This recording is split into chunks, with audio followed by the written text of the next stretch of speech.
Matt, we got you back. Yes, you do, Steve. How you doing? Okay, well, you're holding something there that I think a lot of people want to know something about. Yeah, we're holding our new competitor to the GoPro. So we've got, obviously I'm just joking. This is the S1H. All right, let's talk about this camera. There are a lot of questions that people have about this camera. Let's start with the front of it. That's like how I want to do it. I just want to work my way around. All right, so we'll start in the front of the camera. Big red record button on the front of the camera here, giving you another place to be able to press record. In fact, it's interesting when you're in the video mode, we now have 3 different buttons for record to confuse the world even more than we normally do. No, that's nice. Sometimes, you may have the camera up high and you just want to push the button and you can't get your finger all the way over to the other side. So I think that's great. Yeah. So, I've had a lot of people ask questions about using this as a photo camera because it's not only just video. I know the thing's amazing at video, but many people want to take pictures like me. Yeah, it absolutely is both a video camera and a photo camera. You're effectively getting the same photography out of this as you would the S1, but there's a lot more video focus on the camera with our design. Okay, so let's talk about that little port there. Yeah, so we have the PC port, and for those of you who are photographers, this is where you hook up external flashes in a studio situation. But we do double duty with it. You actually have the ability to remove the cover, and we give you a little pigtail that will give you a BNC connector that allows you to bring timecode in, or you can extract timecode out of the camera. And then we have 2 function buttons right here and right here, so that you have the ability to program it for different function keys. So if you want it to be your zebras, you can program it for zebras, you can program it for zebra, things like that. So the function buttons are great, and they're nice that they're right by your finger there. Exactly. I know I'm going to switch gears here for half a second, but Sure. how many dials are on this camera? Oh, that come is on, what man. makes I have me never nuts. counted the dials. So we have, in terms of dials, you have your index wheel here for aperture, we have the thumb wheel here for shutter speed, and then there's a wheel back here for you can actually program it if you want. So this wheel here can be programmed as an ISO wheel if you'd like it to be. You're making it like that's a crazy question, but do you know how many cameras that I get that I have to go into menus and make something be something? Right. I need it's a pain. shutter speed, aperture, ISO. I need that. So you have shutter speed and aperture here. There's an ISO button right on the top. Yep. And then your back wheel would be that for ISO. Yep. But if you don't want to have to hit that button, you can program this wheel back here to be your ISO wheel. In other words, you don't have to get into the menu just to do a lot of that. That's brilliant. I can't stand that. Okay, continue. All right, so that's basically the front, except for where we released the lens. For those of you who are questioning what size the sensor is, it is a 24 by 36 full frame sensor, just like what we put in the S1 or S1R. The big sensor, man. But wait, Yes, what about a lot the of lens? real You didn't talk about the lens. Well, so this is one of the lenses. This is our S-series lens. The mount is an L mount. That means it's designed by Leica, and it will accommodate all of the Leica lenses and control the autofocus system for them. So you can actually, on the back of the camera, as you're zooming or focusing, it'll actually tell you what the focal length is as you're doing it. And it'll work that way with the Leica lenses too. If you're in manual focus and you pull focus, it'll tell you the distance right there on the back of the screen. All of that will be communicated from the Leica lenses. So we're using that mount because it's a 20 millimeter flange back, and it's a suitably large enough mount to be able to cover a full frame sensor. It was designed for full frame. We really like that mount and how robust it is. It's very ruggedized. We've also joined in a partnership with Sigma. So we're part of the L-Mount Alliance, Sigma, Leica, and Panasonic. And so that means all of our L-Mount lenses will work as if they were made by us or by Leica or by Sigma. So they all work perfectly together. Okay, so now let's move to the back. All right, so on the back of the camera, there's an LCD screen. Have you heard of these? I don't. Yeah. Okay, so, yeah. Don't like them, but they're there. Okay, so we have our LCD monitor. And for Stephen, what we've done is, for those of you who are users of the EVA product, or if you use the VariCam product, if we press the display button a couple times, you actually have access to display function that looks exactly like what you get in a VariCam or an EVA. It's nice because I think there's going to be a lot of people who cross or have this on the set as well, and when you keep all those things the same, it's less learning curve. I got to admit that is real. So you can touch any of that, right? Right. So if I want to change the iris, assuming that we're using a camera that has an active iris, or lens that has an active iris, right? We can make the iris adjustment here. We also have the ability to change our shutter angle, which we're not at exactly the angle I should be at. So we can make our shutter angle adjustment here. If I want to change my codecs, I just press the codec button. If I want to go into maybe I need to do a shot where I'm on shutter priority and I want the camera to roll iris for me instead of me having to control iris, I can just do that there. The point is, the only thing you can't really adjust on here from the touchscreen is the fan. The fan mode will be adjusted in the menu. I gotta admit, I'm really haven't embraced the touchscreen thing yet, but flip that around again. I mean, that is so simple to use. Some of them aren't that clear where it's just like, I can see that and I'm 5 feet away right now. And I could just easily touch I can see the white balance. It's like, boom, you hit it. So what are you seeing in here while that screen is up? So this would be for actual playback. So you're actually seeing a live view here. Right, so when this is up, you're still seeing the live view there, which is nice because then you can actually view it and still have access to that screen for instant changes. Well, keep in mind, you also have the screen at the top. So if you had if you have a nosy director who wants to see what the camera set up, you can still have your eye against the viewfinder, and they can see your settings at the top of the screen as well. Nice.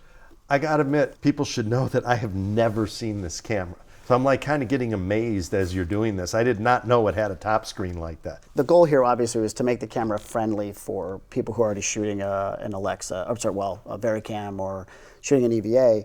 But I think anybody who's shooting Alexa will be comfortable with this menu system as well, because it's not too dissimilar to what they're doing on their camera also. Right, good thinking.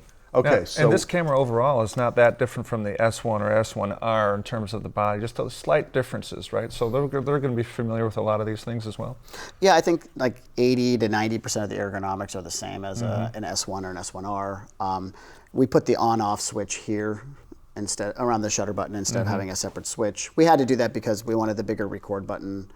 And we wanted a bigger LCD. This has a much bigger LCD on the top than the S1 and S1R. So the bulk of the cosmetic changes that they'll notice, at least ergonomically, will just be the on switch, the bigger screen, and the bigger red button on the front. Aside from that, a couple of subtle differences. Camera's going to be slightly taller than what the S1 is. Which I'm sure you already know since we've already you've designed a cage for it already. So, and then finally, because of the design of the camera, we had a focus of having an unlimited recording time and having it do that regardless of its operating temperature. As long as it's operating within its rated operating temperature range, it'll never overheat, and it can record continuously even in 6K. So because of that, we introduced a fan, which gives us a little bit more cooling, but it still is fully weather sealed. So it's just as sealed as an S1 or an S1R or a GH series camera, which I think is going to be great. There are times where you're out in a mist or a light rain, and you start to question bringing out the A camera because you don't want to risk it.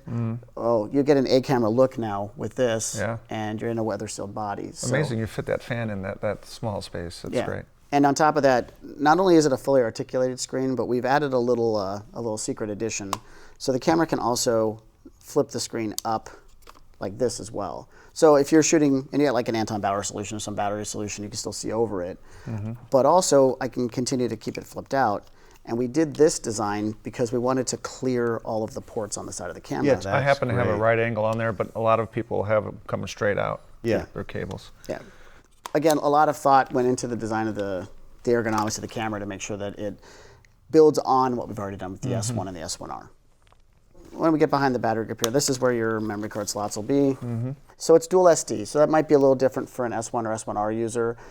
We did an XQD card slot and an SD. On this camera, it's dual SD. We do a parity check of the memory cards.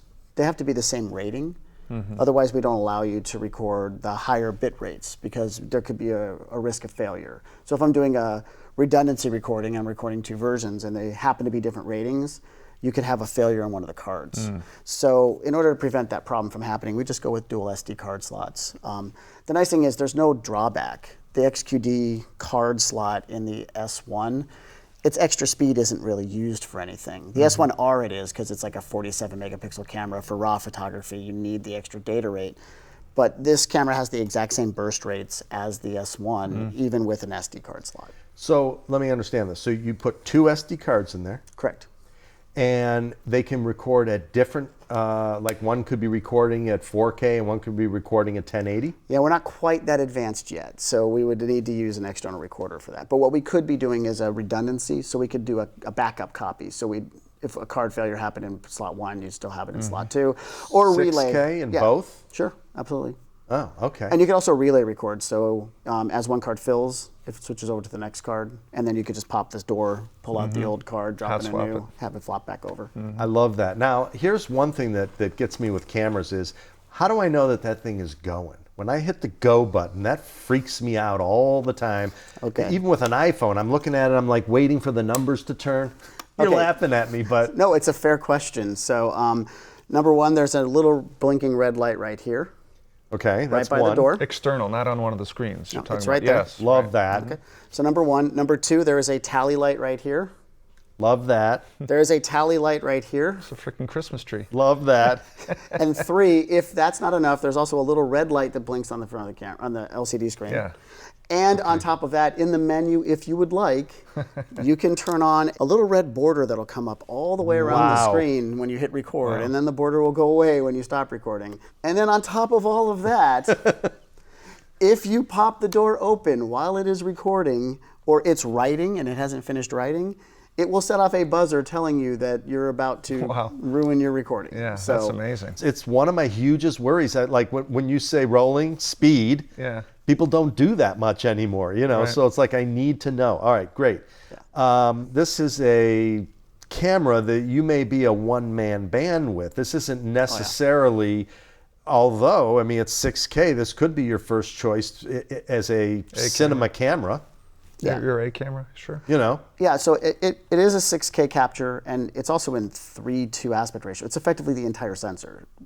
Kind of like like Sony has the Venice camera that has a 24 by 36 sensor, and it can do the whole region. We're effectively doing the same thing. So this gives you a lot of flexibility in post, right? So if I wanted to do multiple smaller crops out, you've got different portions of the sensor you could do that.